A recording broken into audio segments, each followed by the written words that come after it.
Mike, it was a cold day up at Happy Valley, and it's even colder when you don't win. They lose in overtime, Penn State does, 23-20 to Nebraska. And, I hate Nebraska. I was sitting there with Laura Thompson, the editor, the Penn State graduate as well. We're both Penn State graduates, and she kept mumbling it, too. And we did the same thing last year when they played Nebraska. How big of a loss is this to the Cornhuskers? That's a pretty big loss, especially because it's going to be difficult now to get a winning season because they're going to Wisconsin on Saturday, and that's a big test against a very good team, and it seems like a tough matchup for Penn State. And Las Vegas seems to see it that way too because Penn State is a 24-point underdog. Wow. They had their chances to have a winning record against Nebraska. It was senior day, but it was also like, you can beat Nebraska. They're a little bit down right now because next week's going to be more difficult against the Badgers. Yep. Special teams was not very special. Can you talk a little bit about that? To say the least. Well, they gave up a kickoff return touchdown for the second straight week. They had a punt blocked after the punter mishandled a slightly low but catchable snap. They missed an extra point, and they missed a 37-yard field goal in overtime. That was enough to, in my grades, I gave them an F for special teams. I don't give out many Fs. I think that's only maybe the second or third one I've given out in the years I've been covering them and doing those grades. But, and with all of that, they only lose in overtime anyway. Nebraska's a pretty good team, and they had more yards rushing, more yards passing, more first downs, fewer turnovers, fewer penalties for fewer yards, more yards per play, and lost the football game. Yeah, I thought the defense played well. Offense had its moments. But let me ask you, what is the vibe like up at Happy Valley right now? I feel like last year, as I've said many times, was sort of a crusade because of obvious reasons. This year, you knew it couldn't be quite that to that degree.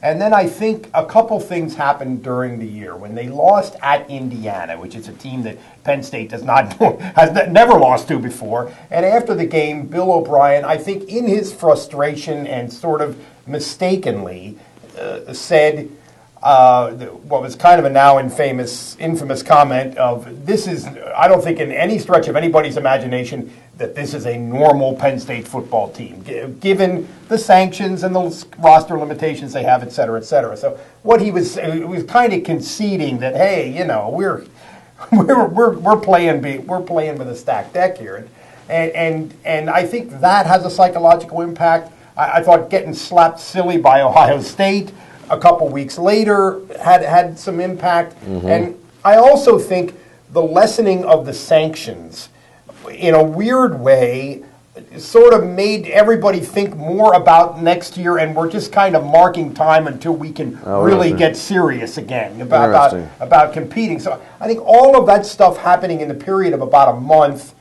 really created a little bit of a malaise. I don't think they've had the same emotional edge. I don't think they've had the emotional edge that you need to have to win. I mean, when you're limited as they are in terms of the roster. So I think everybody's tired right now. It's been a long grind, and there's a tired, weary feel to the program right now. Which is why Vegas has a 24-point underdog. Play calling was a little bit odd in this game at times. I'm thinking down the stretch offensively. You mentioned a situation with me where you thought maybe you should have gone different way. I thought the game plan was good offensively, and the overall mix of plays was pretty good. And some of O'Brien, I think O'Brien is an excellent offensive mind, but there were times when, in terms of down and distance, I thought there was a predictability to it. I think, particularly in my mind, 3rd and 4 at the Nebraska 37-yard line, coming down the stretch. To me, I'm running the ball on 3rd down and then again on 4th down, and I'm trying to win the game now. And I'm not saying he wasn't trying to win it now, but to me that was kind of a predictable 3rd down pass call, and Hackenberg ended up getting sacked, and then they ended up punting the ball. That to me was not the right way to go about trying to grab it at that moment. And O'Brien has seemed to me like a guy who likes to fire his weapons and likes to get after it and put his guys in position to make plays. To me, the O'Brien-esque thing to do there would have been to try and pound it at him and try and win the game. That's a great point, because I felt like they're about to go win the game. Swiatek was getting like 4 yards a carry. Now, is O'Brien a little bit gun shy at this point because Swinneck has fumbled the ball.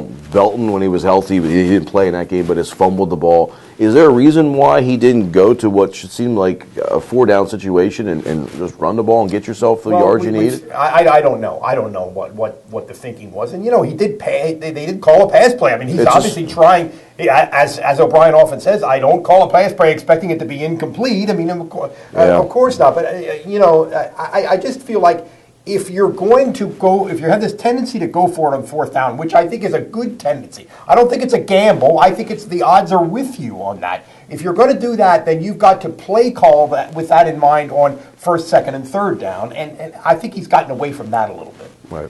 What are your expectations, or what are the expectations for the Wisconsin game? What should we expect? Well, I think there's about a 10% chance that Penn State will go out there really loose, realizing this is our last shot, realizing they can still have a winning season, realizing they can turn around all of this stuff that we've just been talking about to a large extent if they go out there and win. And maybe they'll go out there and play well. It's a tough spot. Wisconsin's big and physical. They have 2,000-yard rushers. I think they're pretty well coached. This Gary Anderson was an excellent hire, and I think they're probably a little underrated. They're ranked 19th in the country. I think it's a tough order for Penn State. I think Penn State's trend has been win one, lose one. Yep. This would be the win one again, right? It would. That's the theory.